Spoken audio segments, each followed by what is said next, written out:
Dibutuhkan konsisten. Dari satu besi kepada besi yang lebih berat. Sama secara rohani, dari satu kehendak Tuhan, kalau kita sudah bisa rangkum, kalau kita sudah bisa kelarkan, ya, kalau kita bisa selesaikan, kita bisa setia dan taat pada Tuhan, kehendak Tuhan berikutnya itu tanda kutip lebih berat, yaitu lebih mulia. Berat itu bukan berat hati atau beban, berat itu artinya Tuhan akan lebih serius lagi.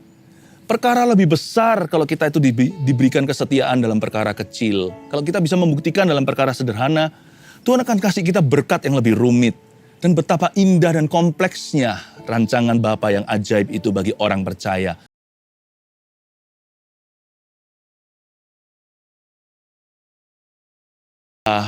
Kepada Bapa. Bantu kami ya Roh Kudus untuk membangun manusia roh kami dan hidup doa yang solid. Sehingga hati kami gampang percaya, bukan gampang ragu, bukan gampang bimbang. Bapa, mujizat-Mu pun akan terjadi sebab ada kuasa di dalam doa yang sungguh-sungguh hati. Berikan kepada hamba-Mu wahyu-wahyu baru untuk dibagikan kepada jemaat-Mu keluarga saat teduh. Sembunyikan hamba-Mu di balik salib-Mu, agar manusia melihat dan memandang kepada Tuhan. Di dalam nama Yesus kami berdoa, amin, puji Tuhan. Sekali lagi, welcome yang barusan join. Sekarang kami berada di Getsemani. 2000 tahun lalu, Tuhan Yesus saat teduh di sini, sering sekali datang kemari bersama murid-muridnya atau sendirian. Bahkan di sini ada salah satu pohon, kalau Anda lihat sekeliling sini, yang usianya 3000 tahun. Tempat Yesus mungkin saja bersandar di sana. Kita tidak mensakralkan sebuah tempat, tapi kita mau belajar bagaimana berdoa langsung dari the man of prayer, yaitu Yesus Kristus Mesias. Mari kita buka sama-sama firman Tuhan. Hari ini saya ambil dari cerita Getsemani di Matius 26, ayat 36 sampai 46, berikan judul Hidup Doa dan Manusia Roh yang Kuat. Sekali lagi, hidup doa dan manusia roh yang kuat. Di Getsemani ini, di tempat ini, bayangkan ya, kita sekarang sedang berada di tempat yang pernah diinjak oleh Yesus dan murid-muridnya. Tapi di sini ada sebuah kejadian yang unik. Waktu Yesus hendak disalibkan, di Getsemani ini, murid-murid Yesus tertidur malahan. Ingat ya ceritanya, Yesus membawa Petrus, Yohanes, Yakobus, mereka terlelap. Kalau kita nggak boleh ya, karena kita sudah kenal Tuhan dan kita sudah punya firman, lengkap kejadian sampai wahyu. Mari kita sungguh-sungguh. Kalau kita hari ini yang percaya kepada Tuhan Yesus harus bangun. Nggak boleh tertidur rohaninya.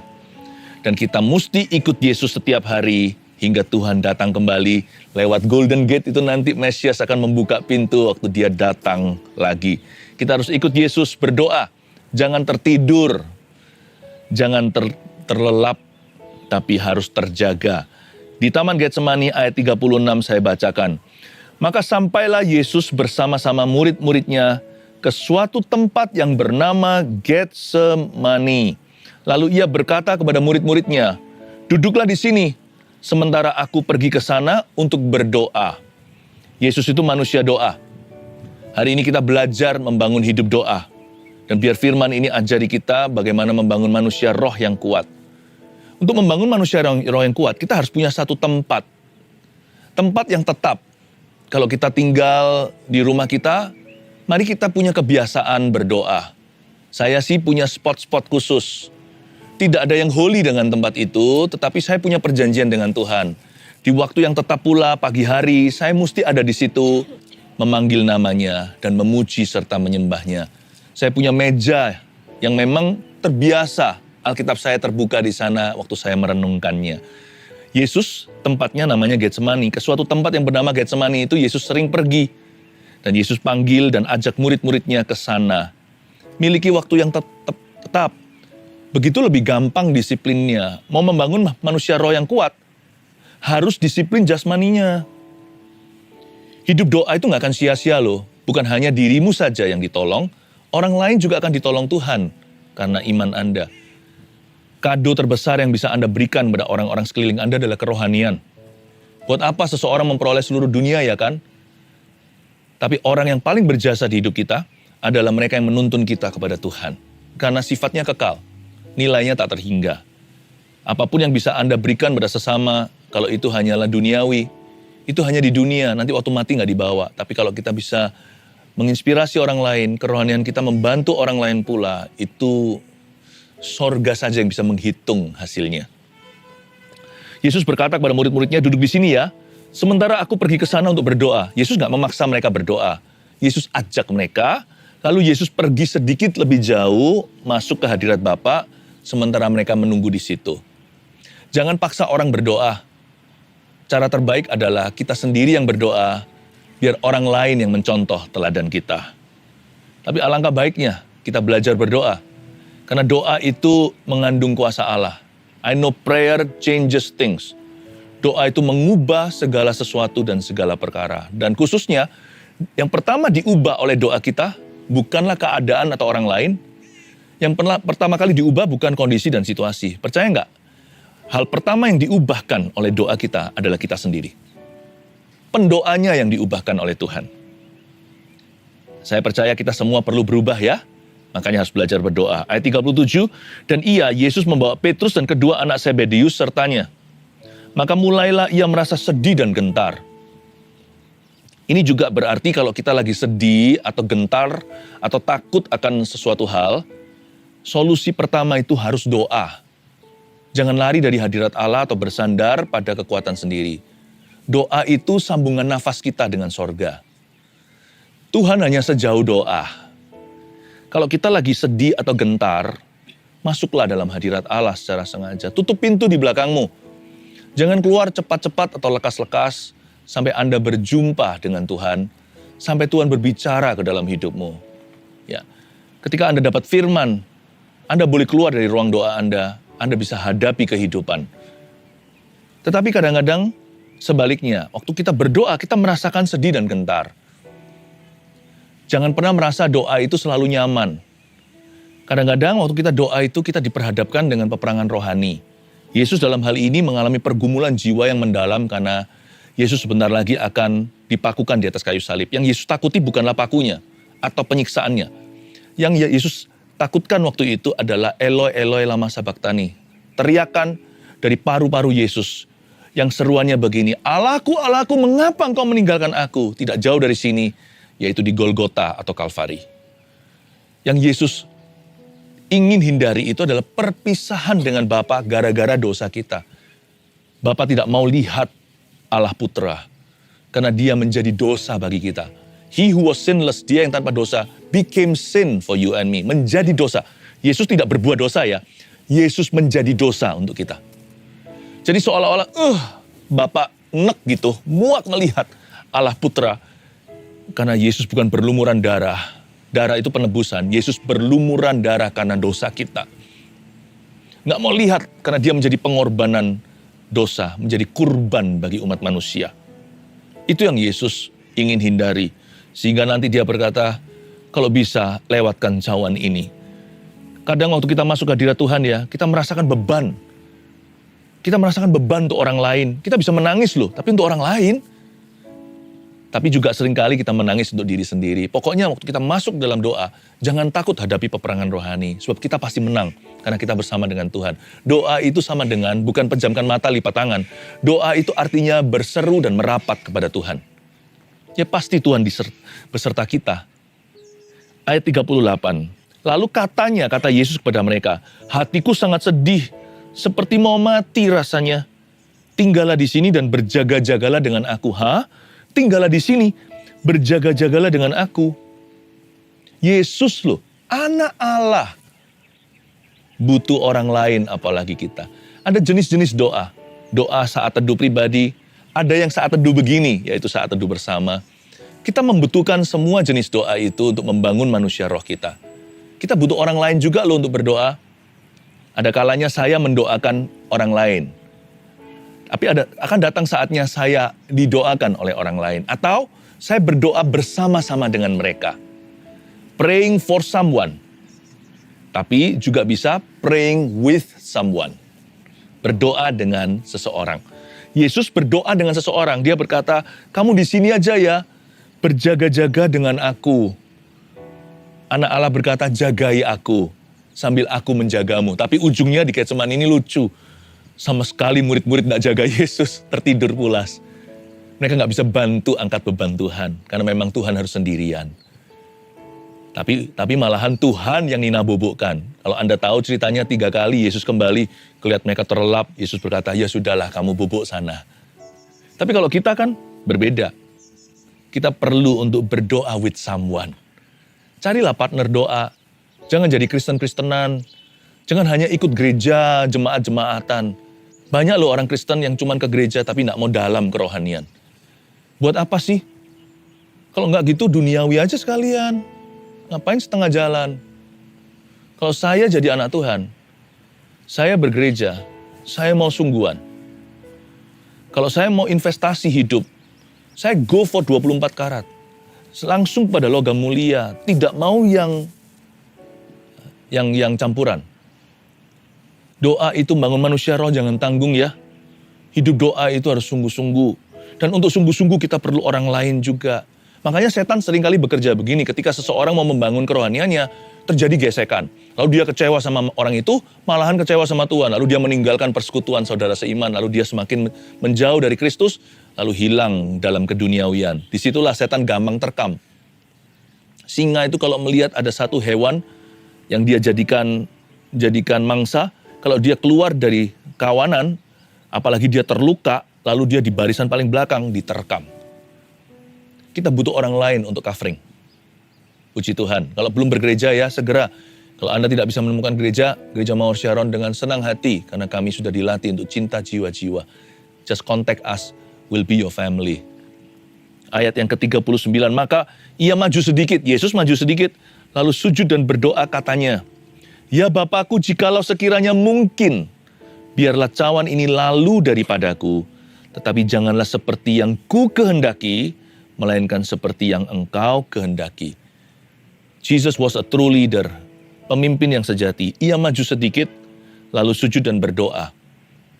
Sebelum kita suruh orang lain berdoa, kita doakan mereka dulu dalam doa pribadi kita. Banyak orang kan hanya bisa suruh-suruh. Ayo sana kamu ikut Yesus, ayo kamu yang sungguh-sungguh. Misalnya papa mamanya nggak sungguh-sungguh, tapi kepingin anaknya nggak rusak. Ayo kamu ke gereja sana, ayo doa. Tapi mereka sendiri nggak mau, nggak bisa begitu. Yesus mau ajari kita berdoa, Yesus sendiri maju mendahului kita. Ia bersujud dulu dan berdoa. Cara terbaik ajari anak-anak kita berdoa, papa mama, adalah kita bangun hidup doa kita. Saya nggak pernah suruh-suruh anak saya loh untuk berdoa. Mereka lihat dari teladan kami.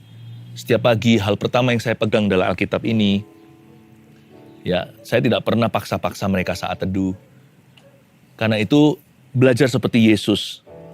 Jadi pemimpin rohani, nggak perlu posisi di dalam pelayanan, tapi menjadi teladan. Yesus maju sedikit lalu sujud dan berdoa. Saya senang sekali. Kalau saya doa sekarang ya, saat teduh sendiri atau pribadi, atau waktu bersama seperti sekarang ini bersama dengan Anda, saya nggak merasa sendirian. Saya rasa Yesus mengerti posisi kami, bahwa saat berdoa Yesus pernah ada di sana. Jadi dalam segala pergumulanku, saya merasa Tuhan itu menghibur sekali.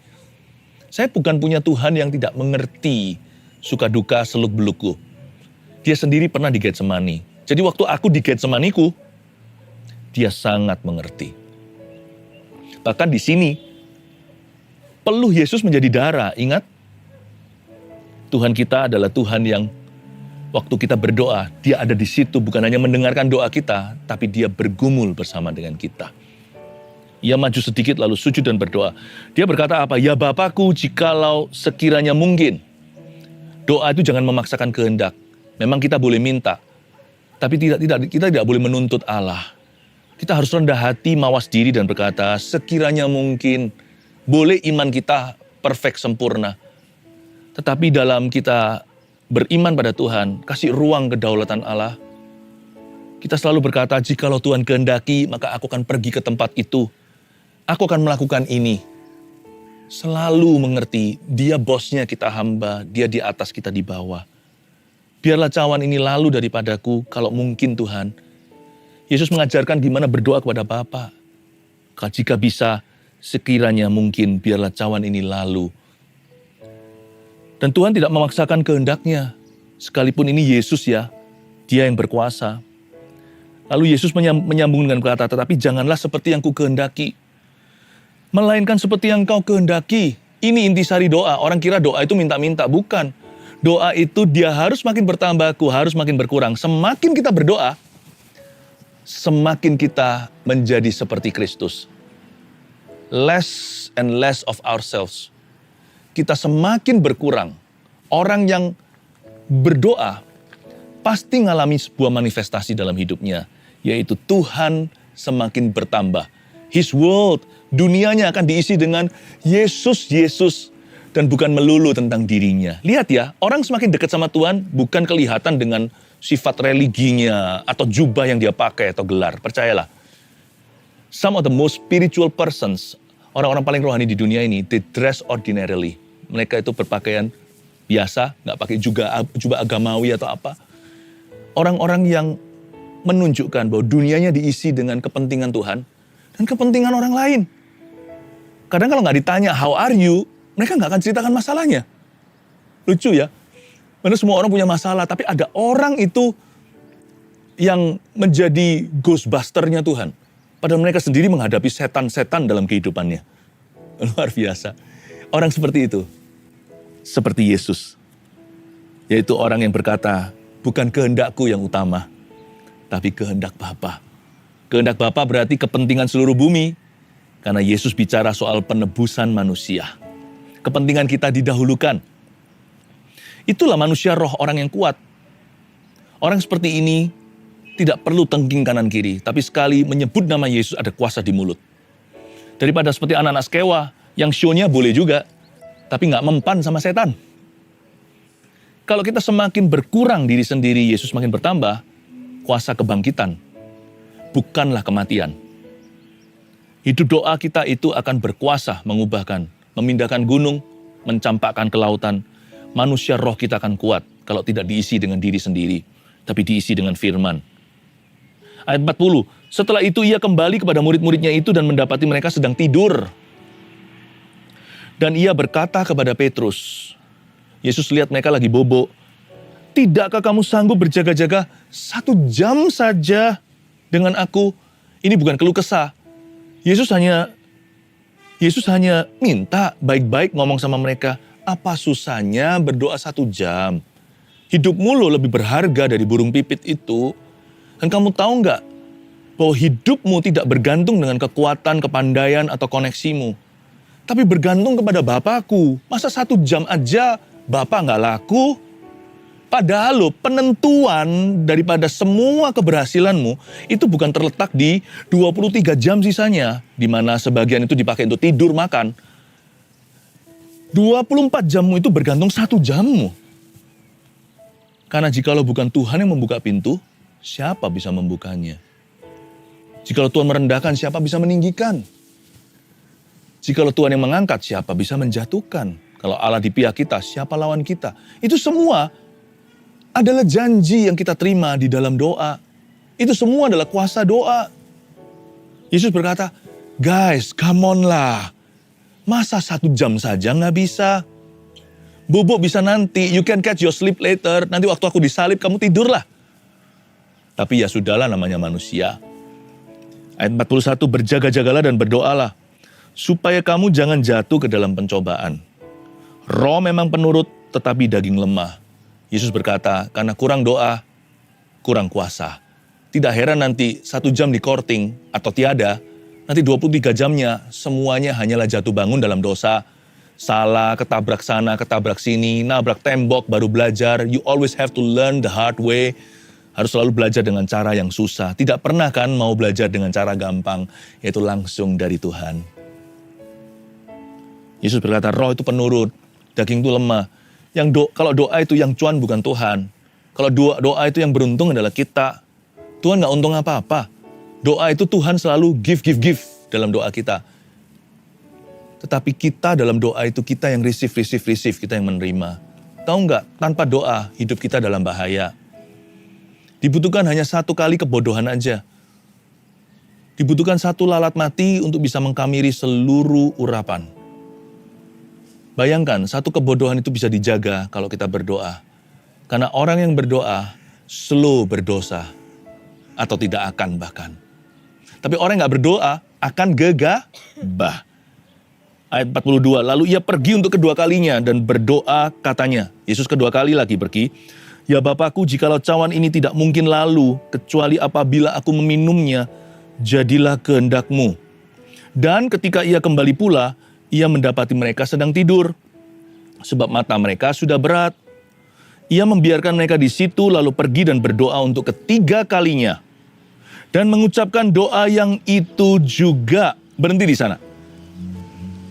Kenapa Yesus yang mengajarkan pada muridnya, kalau berdoa jangan bertele-tele seperti orang Farisi, nggak perlu panjang-panjang seperti ahli Taurat. Mereka kira dengan panjangnya kalimat atau dengan bobot kata-kata fasilida doa mereka dijawab. Tapi Yesus di sini 3 kali loh mendoakan hal yang sama. Gimana nih? Gimana rasionalnya, logikanya? Yesus meskipun berdoanya 3 kali kalau Anda baca, straight to the point. Doa Yesus bukanlah performa, apalagi murid-muridnya tertidur semua, tiada orang yang mendengarkan. Tapi Yesus mengucapkan berkali-kali doa itu, menunjukkan bahwa doa itu harus tekun. Kalau membangun manusia roh yang kuat itu harus sabar. Hidup doa nggak bisa dibangun dalam sehari semalam. Dan kalau kita bergumul dengan sesuatu, nggak apa-apa, kita doakan itu dan itu lagi, it's okay.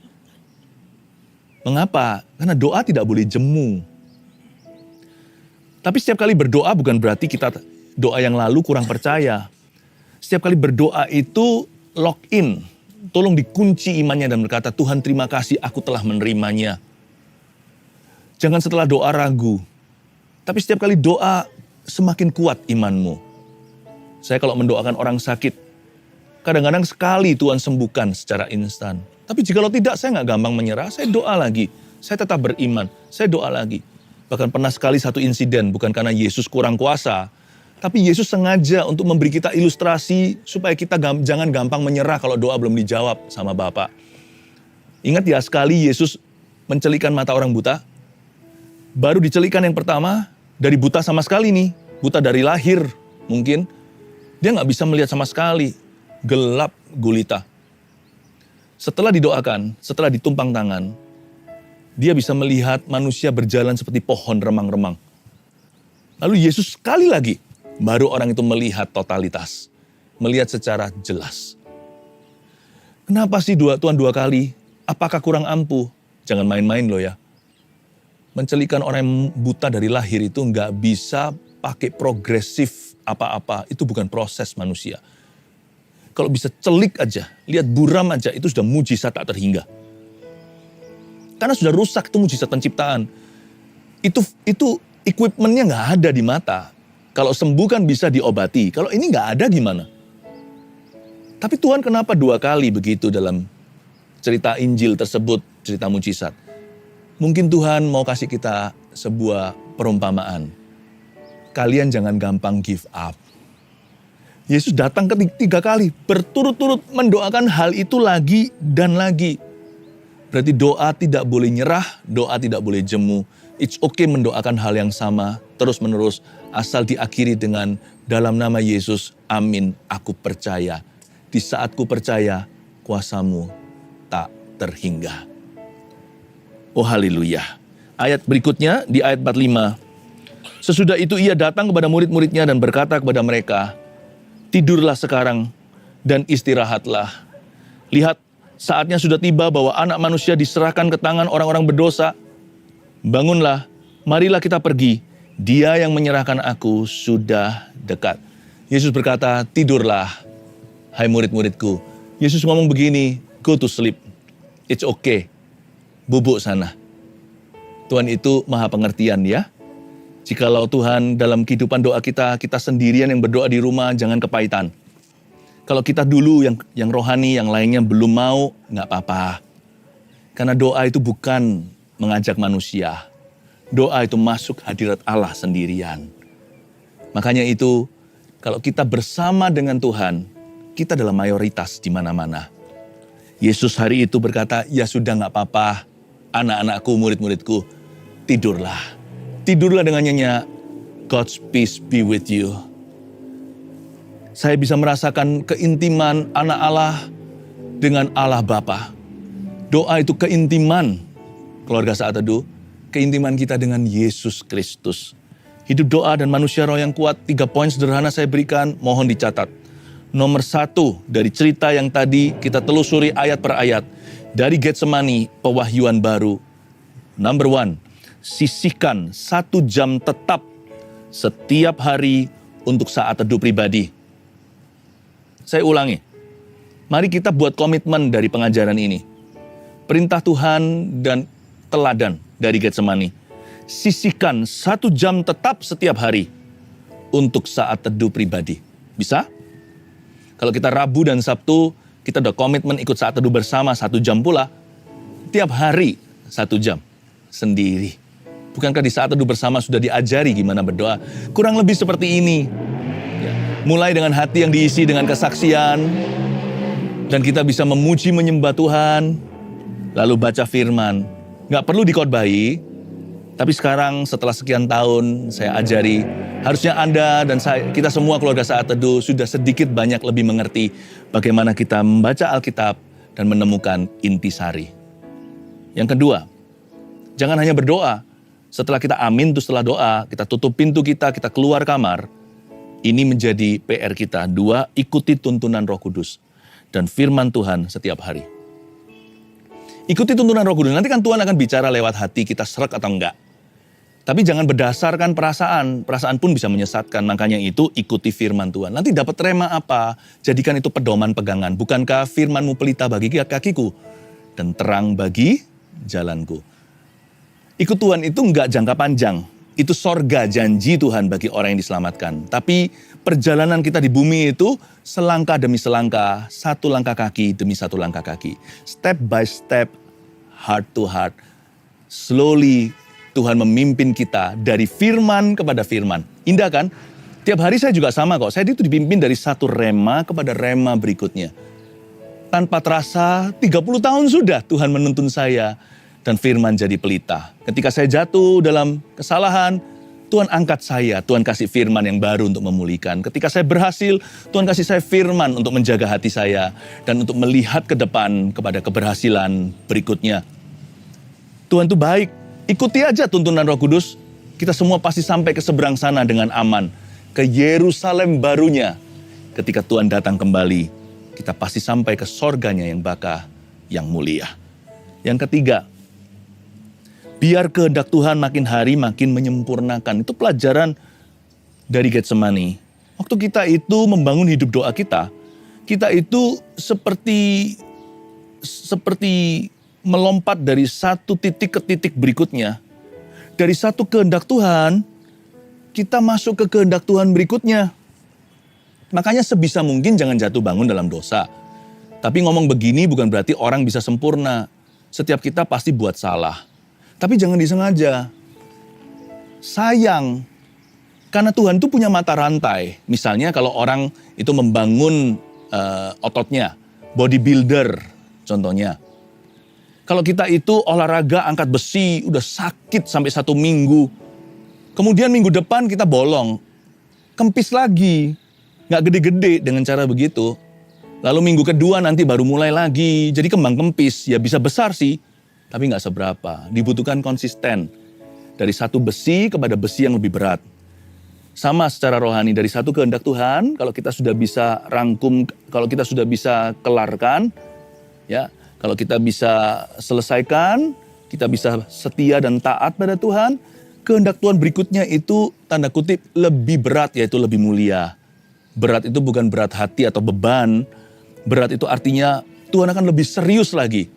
Perkara lebih besar kalau kita itu diberikan kesetiaan dalam perkara kecil. Kalau kita bisa membuktikan dalam perkara sederhana, Tuhan akan kasih kita berkat yang lebih rumit. Dan betapa indah dan kompleksnya rancangan Bapa yang ajaib itu bagi orang percaya yang taat pada firman-Nya. Otot aja gak bisa dibuat main-main. Itu latihan 2 kali seminggu, bahkan ada orang tertentu itu yang setiap hari. Lama-lama yang pasti besar sekali. Minggu demi minggu konsisten terus. Pecah ototnya, pecah yang bagus. Mulai kelihatan urat-uratnya, garis-garisnya sama dengan orang kalau mau maraton. Dia nggak bisa waktu mau maraton 2 minggu sebelumnya persiapan. Dia udah lari tiap hari, seminggu 3 kali. Lari, paru-parunya jadi kuat sekali. Sehingga nanti pada waktu turnamen, ada perlombaan maraton berapa puluh kilo. Gampang jadi peserta. Nggak perlu pingsan di jalanan, lalu masuk ke rumah sakit atau ICU. Sama, kehendak Tuhan itu mata rantai. Makanya hidup doa itu nggak boleh dibangun mut-mutan. Tidak boleh sesuka hati, tapi harus disiplin yang tinggi. Manusia roh itu nggak bisa kuat, lemah, lemah, kuat, lemah, kuat, kuat, lemah. Dia dibangun terus. Saya ngerti kadang-kadang kita salah. Sekali lagi saya ulangi, manusia masih jatuh bangun. Kalau bangun, kalau jatuh cepet bangun. Jangan tunggu jatuh 3 kali. Jangan tunggu jatuh 4 kali. Ya, kalau Anda jatuh sekali, cepat bangun sebelum jatuh berikutnya. Jatuh sekali lebih baik daripada jatuh 2 kali. Jatuh 3 kali lebih baik dari 4 kali. Jatuh 7 kali lebih baik dari 8 sampai 10 kali. Pokoknya bangun segera, bangkit ayo. Jangan tetap terlelap, janganlah tergeletak sebab Tuhan menopang tanganmu. Hidup doa itu dibangun terus dalam ketaatan. Dan taat itu harus terus-menerus. Orang yang doa berujung taat. Orang yang taat teruskan. Manusia roh Anda akan semakin kuat, makin kuat, makin kuat. Dan pemakaian Tuhan akan semakin menjadi-jadi. Anda kan kaget ya. Akumulasinya, multiplikasi itu terjadi dalam urapan. Bukan dipakai Tuhan lalu ditambahkan. Enggak, dikalikan. Kalau Anda menoleh aja tahun depan, lihat ke belakang. Wow, pemakaian Tuhan jadi dahsyat. Kalau Anda terus taat. Ada titik-titik tidak sempurna nggak apa-apa. Asal kita itu bandel maju ke depan. Bangkit lagi. Orang yang niat taat, orang itu akan disempurnakan dalam urapan. Biar kehendak Tuhan makin hari makin menyempurnakanmu lewat hidup doa. Keluar dari ruang saat teduh, Anda semakin taat dan manusia roh Anda kuat. Pemakaian Tuhan mulai jalan. Anda mulai melihat perkara-perkara Allah terjadi di sekelilingmu. Dimulai dari perkara-perkara Roh Kudus di dalam dirimu ketika Anda berdoa dan mencari wajahnya konsisten every day. Hidup doa dan manusia roh yang kuat. 1, 2, 3. Pertama, sisihkan 1 jam tetap setiap hari untuk saat teduh pribadi.